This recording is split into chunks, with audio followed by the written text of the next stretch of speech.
Okay, back to shimming on this 336 baler.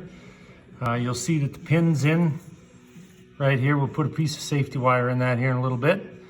Then we have shims right here. That's a 25 and a 60. And then back here's a 25. Okay, now, then you can look and see, because that was painted, the cam itself was painted, and you'll see it's running right down the center. And now we'll listen to this thing here. So we roll it.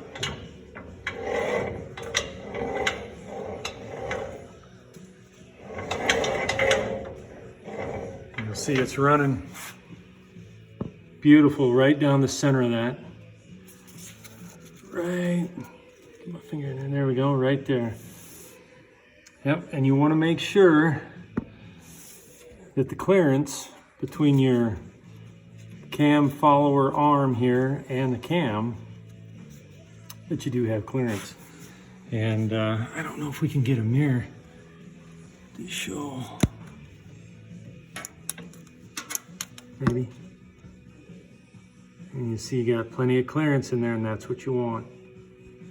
Okay. And then of course, let's see if we can get this in here. I don't know if I can get. There you go.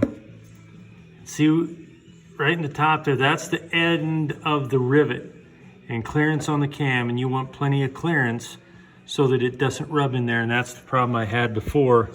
And you'll see where it was rubbing pretty good right down in here. And it rubbed up on here. This thing was all wore out. So anyway, got that all in, shimmed up. Let's take a look here. Just running it by hand. Runs real nice. So too bad these end pieces are all kind of jacked up here, but hard to come by. Anyway, I'll finish this up and then we'll see what it looks like when it's all together.